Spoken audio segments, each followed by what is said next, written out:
A História da Literatura Ocidental, de Otto Maria Carpo. Primeiro capítulo, a literatura grega. A literatura grega, tão variada com respeito aos métodos da versificação, estilos de expressão, gêneros e temperamentos, parece um pouco monótona quanto aos assuntos. Muitas vezes voltam nas peças teatrais os mesmos enredos. A poesia celebra sempre os mesmos ideais. Os prosadores sempre se apoiam nas mesmas citações. A base da literatura grega continua, durante os séculos, sempre a mesma. E essa base é um ciclo de poesias épicas que constituem um cânone tradicional e invariável. A maior parte dessas epopeias e poemas estava ligado, de qualquer maneira, ao nome de um poeta lendário. Nome que se encontra até hoje nas folhas de rostos das nossas edições da Ilíada e da Odisseia, o nome de Homero. Nenhum autor clássico alcançou jamais fama tão indiscutida. O nome de Homero tornou-se sinônimo de poeta. Essa glória é, em grande parte, o resultado de inúmeros esforços malogrados de imitá-lo. Será difícil enumerar as epopeias modernas que se escreveram para rivalizar com Homero, e o fracasso manifesto de todos os imitadores fortaleceu a unanimidade de opinião. Homero é o maior dos poetas.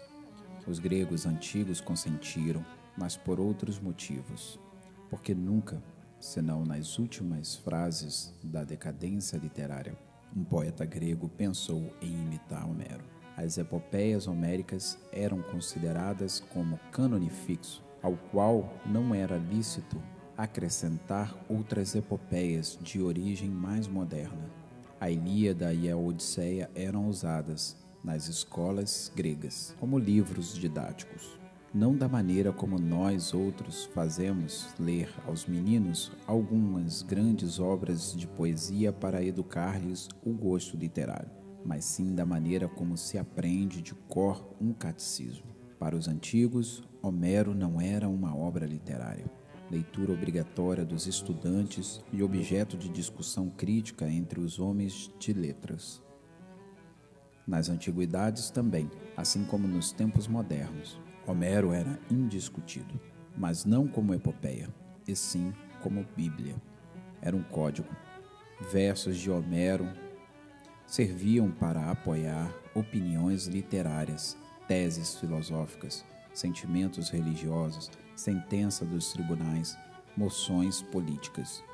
Versos de Homero citaram-se nos discursos dos advogados e estadistas como argumentos irrefutáveis.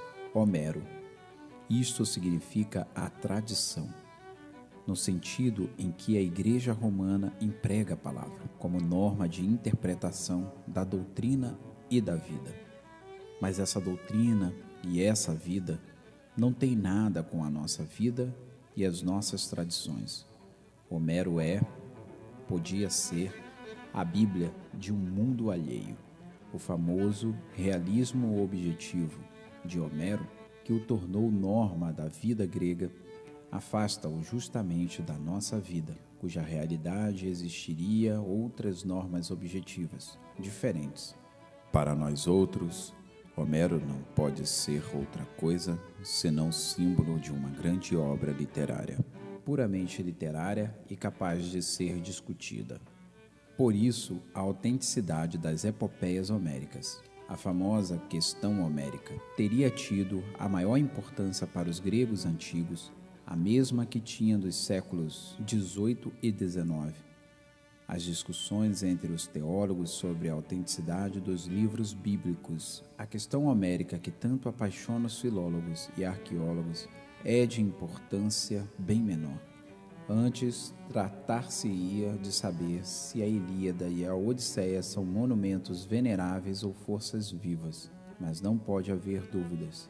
Embora imensamente remotos de nós, os dois poemas continuaram sinônimos de poesia. Matthew Arnold, no seu ensaio sobre a arte de traduzir Homero, deu ao realismo homérico uma definição estilística. O estilo de Homero seria rápido, direto, simples e nobre.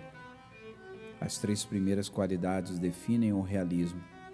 Pela quarta, distingue-se Homero de todos os outros realistas. Homero fala de tudo o que é humano. Inclui na vida humana os deuses, que têm feição nossa, mas também o lado infra-humano e até animal da nossa vida. As fadigas físicas, a comida, o amor nas suas expressões físicas, tudo entra em Homero. E as palavras mais grandiloquentes sobre deuses e heróis dariam só um contraste desagradável com a realidade da vida descrita, se não fosse aquela quarta qualidade do estilo homérico. Tudo parece dignificado, nobre, e não pela escolha de eufemismos, mas pelo emprego de adjetivos e comparações estereotipados. A monotonia aparente dessas repetições parece dizer-nos: vejam, a vida humana é sempre assim, é eternamente assim. E esse aspecto das coisas sub specie aeternitatis dignifica tudo, sem desfigurar jamais a verdade. Homero, ou como quer que se tenha chamado poeta, não importa. Consegue o milagre de dar vida verdadeira em fórmulas fixas, em clichês. Não importa se isso é resultado das capacidades inatas de um povo genial ou do trabalho de um gênio poético. Revela a presença de uma grande capacidade de estilização, da mesma que se mostra na composição das 2 epopeias. A Ilíada está cheia de ruído de batalhas e lutas pessoais. À primeira vista, é difícil distinguir os pormenores. Tudo e todos parecem iguais, como nos quadros dos pintores florentinos do século XV, nos quais todas as figuras têm a mesma altura.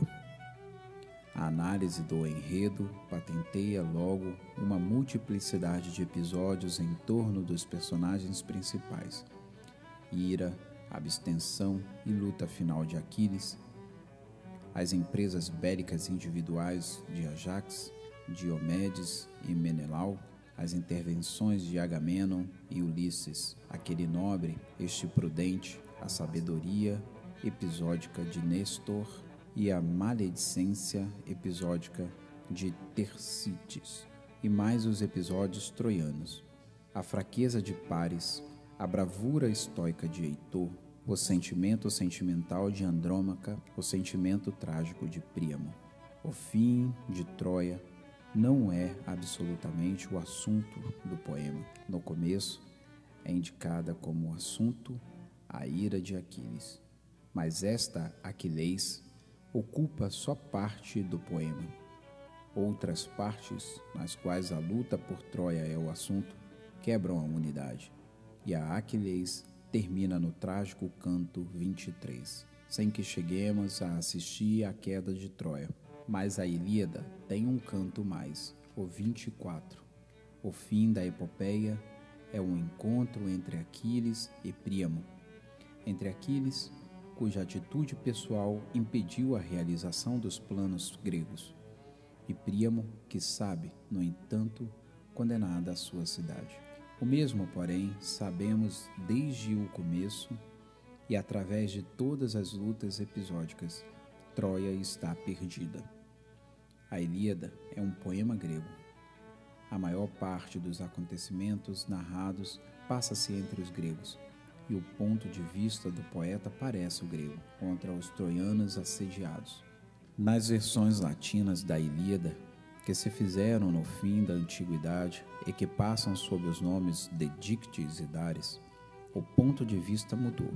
Os autores tomam partido pelo lado troiano, e a Idade Média, que só conheceu essas versões latinas, acompanhou-os. Desde o tempo dos humanistas, parece-nos isso uma deturpação do sentido da epopeia. Mas teremos de admitir o senso de justiça da interpretação medieval. Homero é grego, mas não toma partido, mantém-se objetivo. Quase ao contrário, o seu sentido humano inclina-se mais para os troianos. É aos gregos que ele lembra, em versos memoráveis, o destino de todas as gerações que caem como as folhas das árvores.